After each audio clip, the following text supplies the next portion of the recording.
Most High, He's going to give us our culture back, our nationality, the name of the Most High, the name of His Son, but He's not going to give us our language. The language is a part of the heritage. It's a part of the culture. So if that's the case, then how do you pronounce the language? The Most High gave it to us, and then we're giving it to you, brothers. You know, we're feeding you with the things that the Spirit of the Lord fed us. You know? Look at the letter J. Yeah, he's the brother. The elder's going to look up the letter J, all right?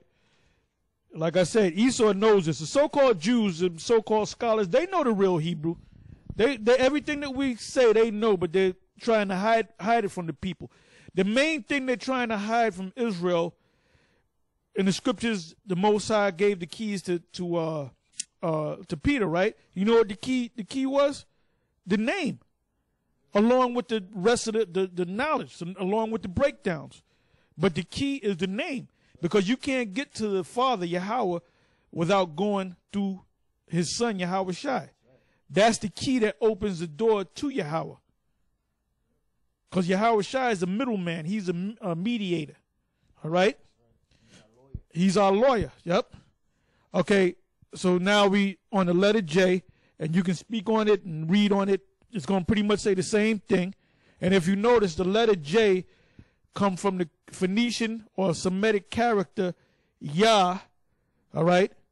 And then as time went, it went from the Phoenician or the Semitic, which is the Hebrew, which the word Hebrew means pass, Ibar, all right?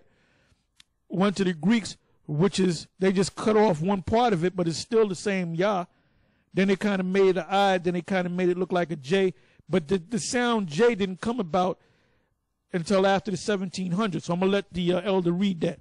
Right, and the J was actually, let me see if I can say the word right, an elongated I.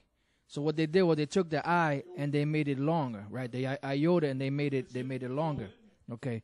It says around, it's in there. Just read it.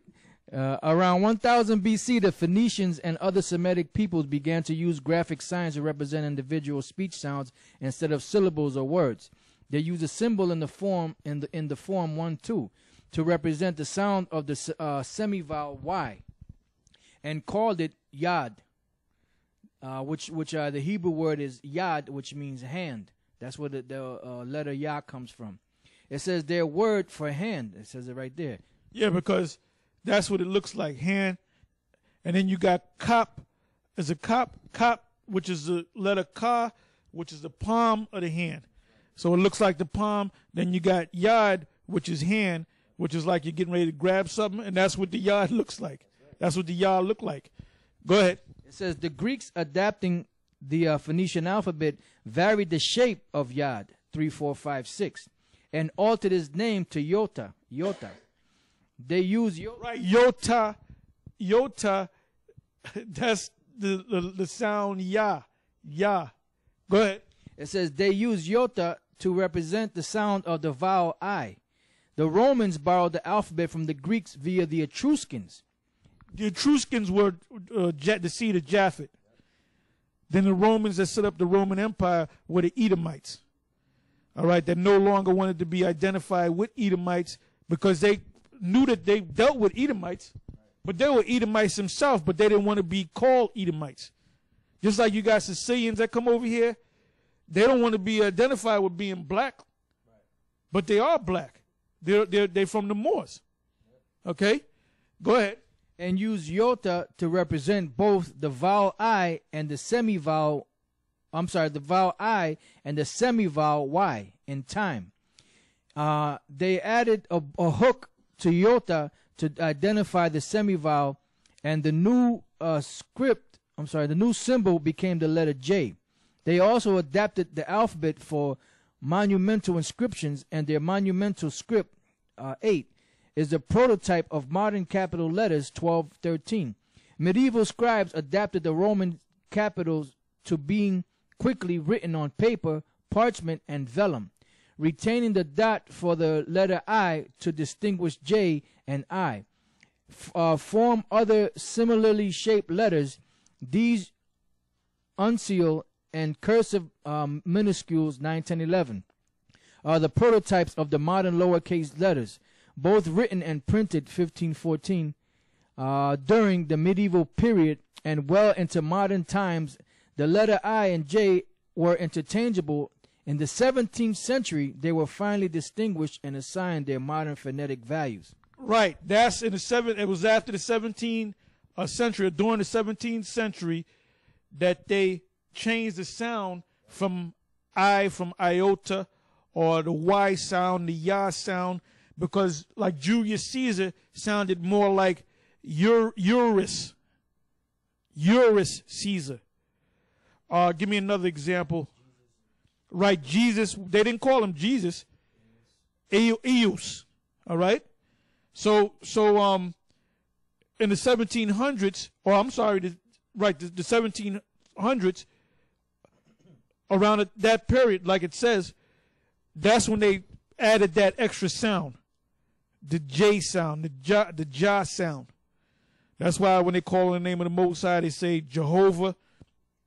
There was no J in the Hebrew, so that's not his name. And there was no V in the Hebrew. The V was really a Wa. Is there more to that? That was it. Okay. And then the Gadites, they pronounced the name of the Most High Yehovah, which they were close, but like Elder Tara said, they had lost the land. They kept certain parts of the language, but they had lost it eventually. So they were close to the name of the Most High. That's right. Okay, so now let's go to the scriptures.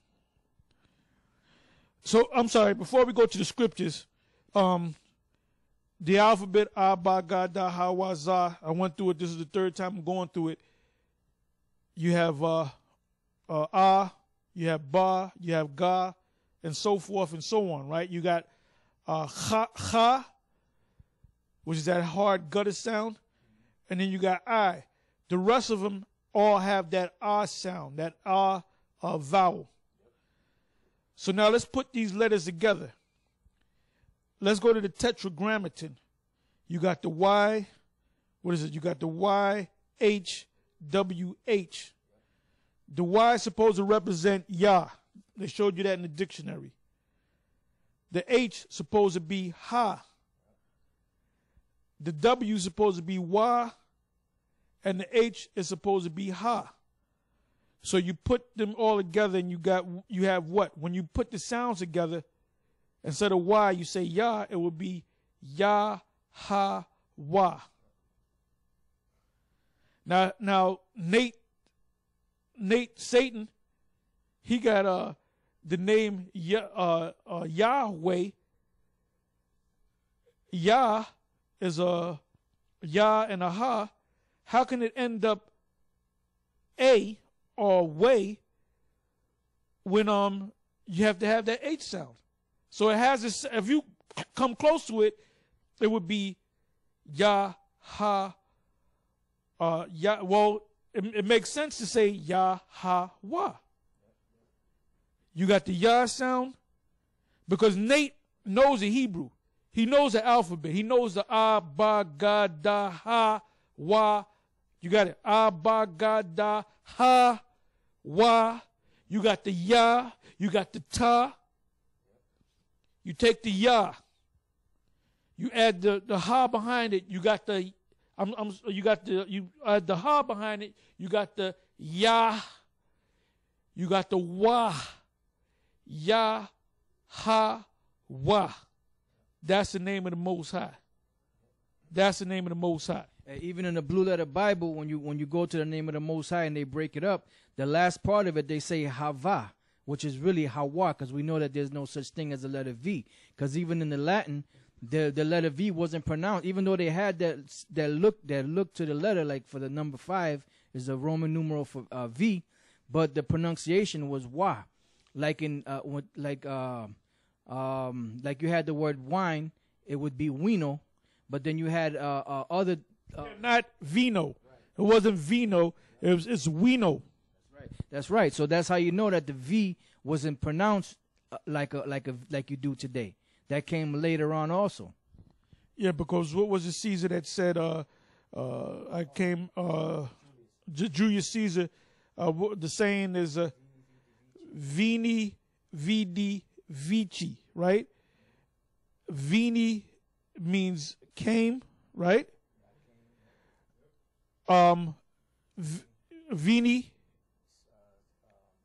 I'm not Vidi, right? Vidi. That's where you get the word visual. Video. Yep. Vici. That's where you get the word victor, victorious. But he didn't say V. He said